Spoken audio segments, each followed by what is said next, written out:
नमस्कार, मैं doctor Nagaratna Ganvir, assistant professor political science, government Shivnath science college Rajnandgaon. आज हम मानव अधिकार पर चर्चा करेंगे। मानव अधिकार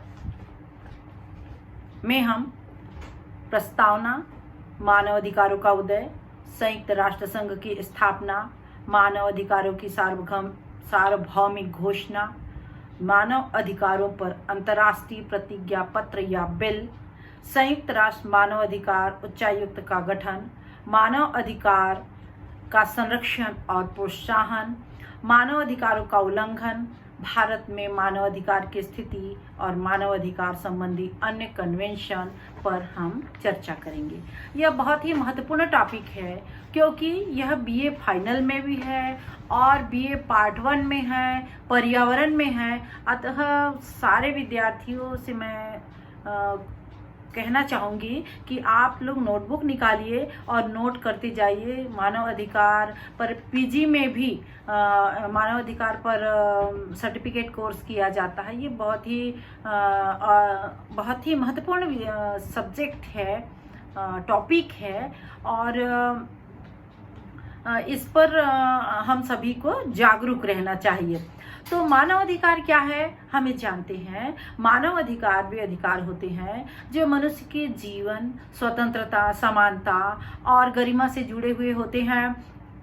इन अधिकारों के बिना व्यक्ति अपने व्यक्तित्व का विकास नहीं कर सकता है। अधिकार के बारे में कहा जाता है कि अधिकार सामाजिक जीवन की अनिवार्य आवश्यकता होती है, जिसके बिना मनुष्य न तो अपना विकास कर सकता है और न ही समाज का विकास कर सकता है और न ही देश का विकास कर सकता है। तो इस तरह कहा जा सकता है कि अधिकार प्रत्येक व्यक्ति के लिए अत्यंत ही आवश्यक है।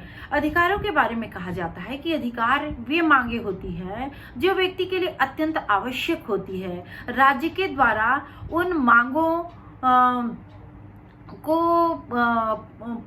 की पूर्ति की जाती है। राज्य द्वारा अनेक सुविधाएं दी जाती है, शिक्षा है, स्वास्थ्य है, रोजगार है, अर्थात आर्थिक, सामाजिक, राजनीतिक समानता, स्वतंत्रता, सम्मानपूर्ण जीवन के लिए उचित अवसर जो प्रदान किया जाता है, इन्हें ही हम मानव अधिकार कहते हैं।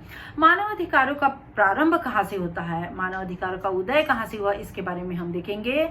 तो मानव अधिकारों का प्रारंभ सर्वप्रथम इंग्लैंड में 15 जून 1215 से हुआ और इसे ही रनीमेड नामक जगह से हुआ और इसे ही मैग्ना कार्टा 1215 का महान अधिकार पत्र कहा जाता है।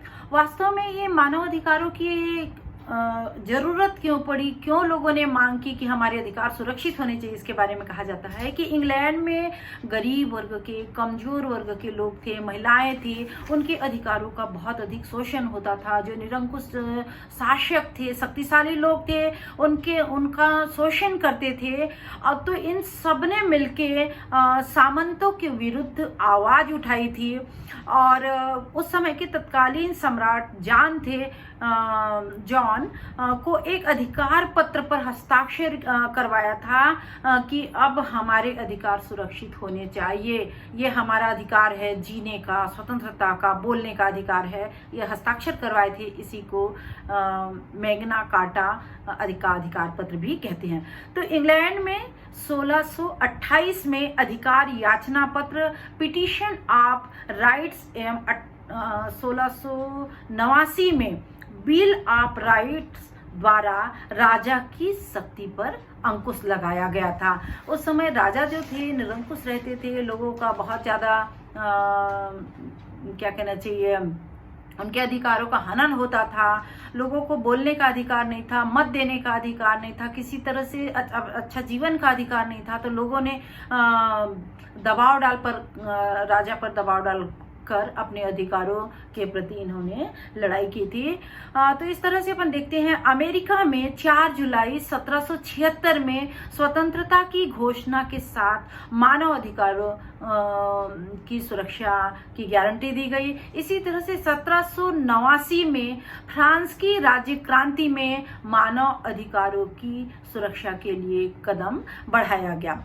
दूसरे विश्व युद्ध के में हम जानते हैं, प्रथम विश्व युद्ध और दूसरे विश्व युद्ध में मानव अधिकारों को का बहुत ज़्यादा हनन हुआ था। इसलिए 1945 में सैन फ्रांसिस्को सम्मेलन में मानव अधिकारों पर बहुत ज़्यादा जोर दिया गया और 24 अक्टूबर 1945 को संयुक्त राष्ट्र संघ की स्थापना की गई।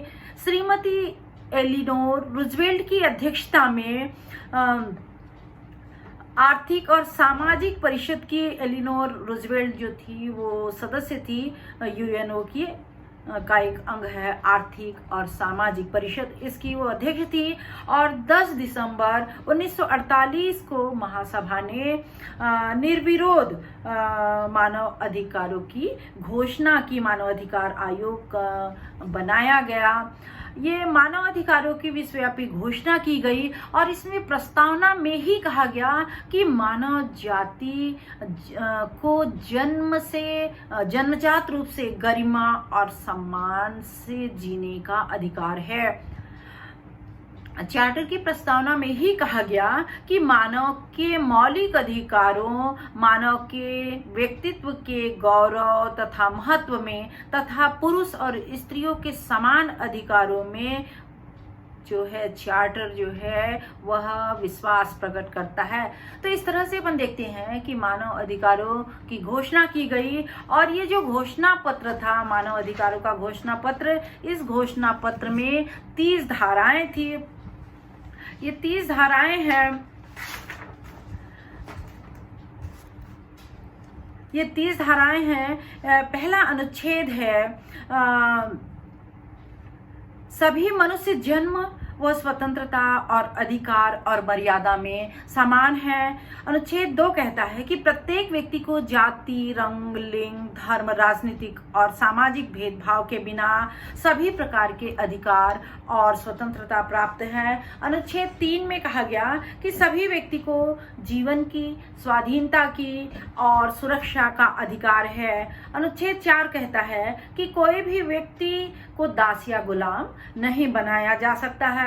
इसी तरह से अनुच्छेद 5 में कहा गया कि किसी भी व्यक्ति को क्रूर या अमानुषिक दंड नहीं दिया जा सकता, न ही अपमानजनक व्यवहार किया जा सकता है। अनुच्छेद 6 इसी तरह से कहता है कि प्रत्येक व्यक्ति कानून के अधीन है और कानून के समक्ष सभी समान है। अनुच्छेद 7 कहता है कि बिना भेदभाव के कानूनी सुरक्षा का अधिकार सबको है, कानूनी रूप से सभी सुरक्षित रह सकते हैं। अनुच्छेद 8 कहता है कि व्यक्ति के मौलिक अधिकारों का हनन होने पर वह राष्ट्रीय न्यायालय की शरण ले सकता है। इसी तरह से अनुच्छेद 9 में कहा गया कि मनमानी गिरफ्तारी या कैद किसी के साथ भी, चाहे वो गरीब हो, किसी भी लिंग का हो, किसी भी जाति का हो, उसके साथ अन्याय मनमानी गिरफ्तारी नहीं की जा सकती है। अनुच्छेद 10 में कहा गया कि अपने अधिकारों की सुरक्षा के लिए व्यक्ति स्वतंत्र है, निष्पक्ष है और न्यायालय की शरण में जा सकता है। इसी तरह से अनुच्छेद 11 कहता है कि प्रत्येक व्यक्ति दोष सिद्ध होने के बाद ही अपराधी समझा जाएगा और अपराधी समझा जाएगा।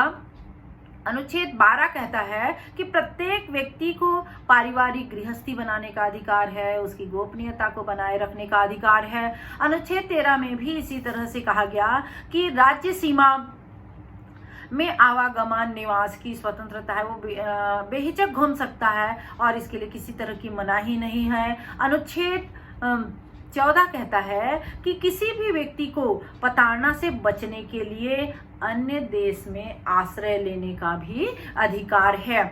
इसी तरह से अनुच्छेद 15 में कहा गया कि राष्ट्रीयता का अधिकार और राष्ट्रीयता परिवर्तन का भी व्यक्ति को अधिकार है। व्यक्ति हम जानते हैं अमेरिका जा रहे हैं, ब्रिटेन जा रहे हैं, जापान जा रहे हैं, पढ़ रहे हैं, नौकरी करने के लिए जा रहे हैं, तो ये अधिकार है।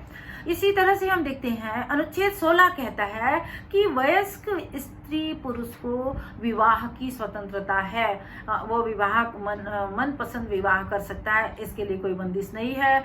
इसी तरह से अनुच्छेद 17 में कहा गया कि स्वयं तथा दूसरों के साथ प्रत्येक व्यक्ति संपत्ति रख सकता है, इसका उसे अधिकार है। अनुच्छेद 18 कहता है कि विचार, अनुभूति तथा धर्म की प्रत्येक व्यक्ति को स्वतंत्रता है। अनुच्छेद 19 में भी इसी तरह से कहा गया कि प्रत्येक व्यक्ति को अपने मत, अपने विचार व्यक्त करने का अधिकार है, स्वतंत्रता है। सूचना मांगने का अधिकार है और सूचना प्रत्येक व्यक्ति को मांगने और देने की स्वतंत्रता है। इसी तरह से अनुच्छेद 20 में भी कहा गया कि शांतिपूर्ण ढंग से एकत्रित होने की, सभा करने की का अधिकार है, बोलने की, विचार अभिव्यक्ति की स्वतंत्रताएं हैं। अनुच्छेद 21 में कहा गया कि स्वतंत्रता पूर्वक निर्वाचन में भाग लेने का प्रत्येक व्यक्ति को अधिकार है, सरकारी सेवा प्राप्त करने का अधिकार है। अनुच्छेद 22 में भी इसी तरह से कहा गया है कि सामाजिक सुरक्षा का अधिकार है, आर्थिक, सामाजिक और सांस्कृतिक अधिकार है सभी को। इसी तरह से अनुच्छेद 23 कहता है कि आजीविका के लिए प्रत्येक व्यक्ति पेशा चुन सकता है, जो चाहे वो व्यवसाय को अपना सकता है, किसी भी तरह की उसके लिए रोक टोक नहीं है। बेगारी में सुरक्षित रहने का अधिकार है, ट्रेड यूनियन बनाने का प्रत्येक व्यक्ति को अधिकार है। इसी तरह से अनुच्छेद 24 कहता है कि विश्राम और अवकाश प्राप्ति का प्रत्येक व्यक्ति को अधिकार है और कोई ये नहीं कह सकता कि तुम कंटिन्यू 24 घंटे तक काम करो, 12 घंटे तक काम करो, ऐसा कोई भी नहीं कह सकता है। 6 घंटे अगर काम है या 8 घंटे काम है तो बीच में उसको खाने का, आराम करने का आधे घंटे का अधिकार है। अनुच्छेद 25 ये कहता है कि परिवार सहित स्वस्थ और सुखी रहने का प्रत्येक व्यक्ति को अधिकार है। भोजन, वस्त्र, निवास का अधिकार है, चिकित्सा की सुविधा का अधिकार है, शिशु की विशेष देखभाल और सहायता प्राप्त करने का प्रत्येक व्यक्ति को अधिकार है। अनुच्छेद 26 भी इसी तरह से कहता है कि प्रारंभिक शिक्षा प्राप्त करने का प्रत्येक व्यक्ति को अधिकार है। इसी तरह से अनुच्छेद 27 में कहा गया है कि अनुच्छेद 27 ये कहता है कि समाज के सांस्कृतिक जीवन में स्वतंत्रता पूर्वक भाग लेने का अधिकार है, कलाओं का आनंद लेने का अधिकार है। अनुच्छेद 28 इसी तरह से कहता है कि सामाजिक और अंतर्राष्ट्रीय व्यवस्था का अधिकार है जो घोषणा में दिए गए निर्देशों को पूर्ण करते हैं। इसी तरह से अनुच्छेद 29 में कहा गया कि समाज के कर्तव्यों का उल्लेख जिसमें व्यक्ति के जीवन स्वतंत्रता का पूर्ण विकास हो, संभव हो, प्रत्येक व्यक्ति अपनी स्वतंत्रता का उपयोग करे, दूसरे के अधिकारों का हनन न करे। तो इस तरह से सभी तरह की स्वतंत्रताएं जो व्यक्ति के व्यक्तित्व के विकास के लिए आवश्यक है मानव अधिकार में दी गई। और इस तरह ये 30 धाराएं पूरी होती हैं जिसमें जो स्वतंत्रता, समानता और व्यक्ति के व्यक्तित्व के विकास के लिए अत्यंत आवश्यक है, जो लोगों के अधिकारों को सुरक्षित करती है। मानव अधिकारों पर अंतर्राष्ट्रीय प्रतिज्ञा पत्र या बिल बनाया गया, बिल प्रतिज्ञा पत्र निकाला गया, इसे बिल भी कहा जाता है। और यह प्रतिज्ञा जो पत्र है यह 2 प्रकार का है, 2 प्रकार से तैयार किया गया। पहला है नागरिक तथा राजनीतिक अधिकार के संबंध में प्रतिज्ञा पत्र। ये सन 2000 तक 147 राज्यों ने इसमें अनुसमर्थन दिया था। और दूसरा है आर्थिक, सामाजिक एवं सांस्कृतिक अधिकारों के संबंध में प्रतिज्ञा पत्र। इसमें 146 राज्यों ने 2000 तक अनुसमर्थन किया था। इन प्रतिज्ञा पत्रों का उद्देश्य था मानव अधिकारों की ओर अधिक स्पष्टता से बताना, व्याख्या करना, उनके पालन करवाने की व्यवस्था करना था।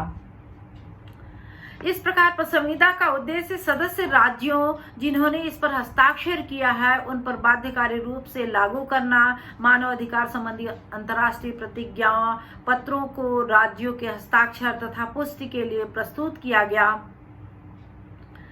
इसमें ये जो अधिकार दिए गए थे इसमें कई घोषणाएं जो है आतंक की समाप्ति की घोषणा 1991 में की गई थी, बताया गया। कहने का मतलब ये है कि नागरिक तथा राजनीतिक अधिकार संबंधी अंतर्राष्ट्रीय आर्थिक, सामाजिक, संविदा तथा सांस्कृतिक अधिकार संबंधी आतंक की समाप्ति की घोषणा। किसी भी तरह का जो आतंक होता है उससे मनुष्य को बहुत ज़्यादा हानि होती है। तो ये 1991 में घोषणा पत्र जो बनाया गया था, ये कहा गया था कि सभी तरह के आतंक की समाप्ति होगी। दूसरा है विकास के अधिकार के बारे में घोषणा की गई थी 1986 में। और राष्ट्रीय या नस्ली, धार्मिक और भाषाई अल्पसंख्यक समुदायों के व्यक्तियों के अधिकारों की घोषणा की गई थी। जो अल्पसंख्यक है उनके अधिकार पूरी तरह सुरक्षित होंगे। 1992 में घोषणा पत्र बनाया गया था, बिल बनाया गया था। और 4th नंबर है मानवाधिकार समर्थकों के बारे में घोषणा 1998 में बनाया गया था।